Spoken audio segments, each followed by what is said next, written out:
Hi friends, అందరికీ నమస్కారం. Welcome to my channel S S study circle. ఈనాటి పేపర్లో వచ్చేటువంటి ముఖ్యమైన కరెంట్ అఫైర్స్ అనేది ప్రతిరోజు కూడా మన ఛానల్లో డిస్కస్ చేస్తున్నాం. దానిలో భాగంగా 2026 జనవరి 6వ తారీఖు సంబంధించినటువంటి ముఖ్యమైన కరెంట్ అఫైర్స్ అయితే చూద్దాం. అందులో మొదటి అంశం వచ్చి అజ్మీరా దర్గాకు ప్రధాని చాదర్పై పిటిషన్ కొట్టివేత. అయితే ఈ దర్గా గురించి అంతకుముందు క్లాస్లో కూడా మనం ఒకసారి డిస్కస్ చేసాం.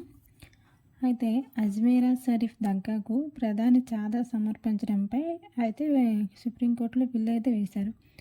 ఆ బిల్లుని సుప్రీంకోర్టు అనేది ఏంటంటే ఈ వ్యవహారం అనేది కోర్టు విచారణ పరిధిలోకి రాదని తేల్చి చెప్పేసి పిటిషన్ అయితే కొట్టివేసింది. అయితే ఇదేంటంటే అజ్మీరాలో ఖాజా మొయినుద్దీన్ చిస్తీ దర్గాకు పవిత్ర వస్త్రాన్ని అంటే చాదర్ని సమర్పించే సాంప్రదాయం అనేది ఇప్పుడు 1947లో జవహర్లాల్ నెహ్రూ అయితే దీన్ని ప్రారంభించారు. నెక్స్ట్ అంశం వచ్చి భారత్ పర్యటనకు రానున్న జర్మనీ ఛాన్సలర్. అయితే దీని గురించి చూద్దాం.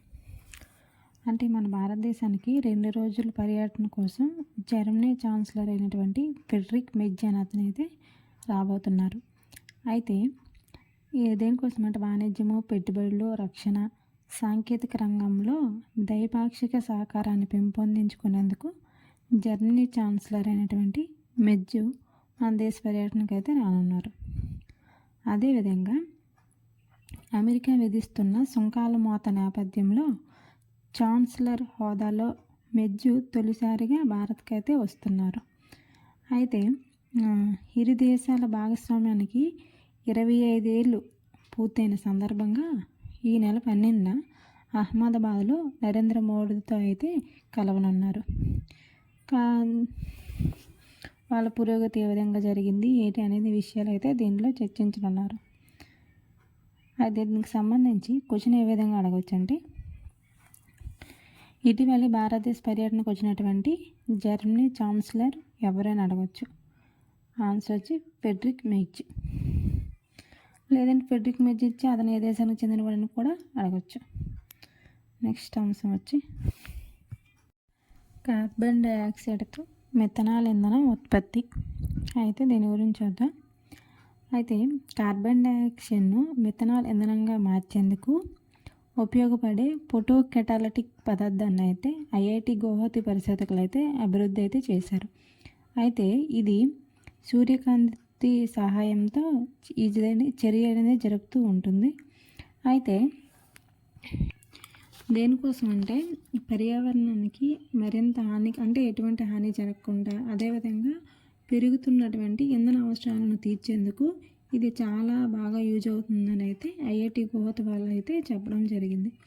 అయితే దీనికి సంబంధించి క్వశ్చన్ ఏ విధంగా అడగచ్చు అంటే, ఇటీవలి ఐఐటి వాళ్ళు కార్బన్ డైఆక్సైడ్తో మిథనాల్ ఇంధనాన్ని ఉత్పత్తిని అది కూడా సూర్యకాంతి సహాయంతో అయితే అభివృద్ధి చేశారని అడగచ్చు. ఆన్సర్ వచ్చి ఐఐటి గువాహతి. నెక్స్ట్ అంశం వచ్చి శీతల ప్రాంత చేపలు మన దగ్గర. అయితే దీని గురించి నిన్నటి క్లాస్లో కూడా మనం డిస్కస్ చేయడం జరిగింది. ఏంటంటే హిమాలయ పర్వత ప్రాంతాలు ఉంటాయి, అదేవిధంగా చల్లటి ప్రవాహాలు ఉంటాయి కదా, ఆ ప్రవాహాల్లో పెరిగేటువంటి అరుదైన ట్రౌట్ చేపలు అనేవి మన తెలంగాణలోని రంగారెడ్డి జిల్లాలో కొందుకూరులోని గూడూరు వద్ద అయితే ఈ ఉత్పత్తి కేంద్రాన్ని అయితే ప్రారంభించడం జరిగింది. అయితే దీనికి 50,000 కోట్లు అయితే కేటాయించారు. అదేవిధంగా ఈ ఏడాదికి 360 టన్నుల చేపల ఉత్పత్తితో స్టార్ట్ చేసి క్రమేపీ అలాగా 1200 వరకు కూడా దీన్ని తీసుకెళ్దామని అయితే దీని గురించి చెప్పడం జరిగింది. నెక్స్ట్ అంశం వచ్చి నియామకాలు చూద్దాం. దీనిలో భాగంగా సుప్రీంకోర్టులో భారత ప్రభుత్వ అదనపు సొలిసిటరీ జనరల్గా ఎవరు నియామకమయ్యారంటే మాజీ ఎంపీ అయినటువంటి కనకమేడల రవీంద్ర కుమార్ అయిన అతను నియామకం అయితే జరిగింది. నెక్స్ట్ అంశం వచ్చి బంగ్లాదేశ్లో ఐపీఎల్ ప్రసారాలపై నిషేధం. అయితే దీని గురించి చూద్దాం. అయితే బంగ్లాదేశ్లో ఐపీఎల్ ప్రసారాలను ఆ దేశ ప్రభుత్వం అనేది నిషేధించింది. అయితే దేనికోసం అంటే తమ ఫాస్ట్ బౌలరు ముస్తాఫిజర్ రెహమాన్ను ఐపీఎల్ నుంచి సరైన కారణాలు అనేవి చెప్పకుండా కోల్కతా నైట్ రైడర్స్ జట్టు నుంచి అయితే ఇతన్ని తొలగించడం జరిగింది. సో దాని ఉద్దేశంతో ఐపీఎల్ ప్రసారాలను అయితే బంగ్లాదేశ్ ప్రభుత్వం అనేది నిషేధించింది. అదేవిధంగా నిన్నటి క్లాస్లో కూడా బంగ్లాదేశ్ అనేది భారత్లో T20 ప్రపంచ కప్కి అయితే ఆడము, మళ్ళీ వేరే దేశంలోనైతే ఈ మ్యాచ్లు అనేవి ఆడతామని కూడా నిన్నటి క్లాస్లో దీని గురించి అయితే డిస్కస్ చేసాం. నెక్స్ట్ బంగ్లాదేశ్లో ఐపీఎల్ ప్రసారాలపై నిషేధం. అయితే దీని గురించి చూద్దాం.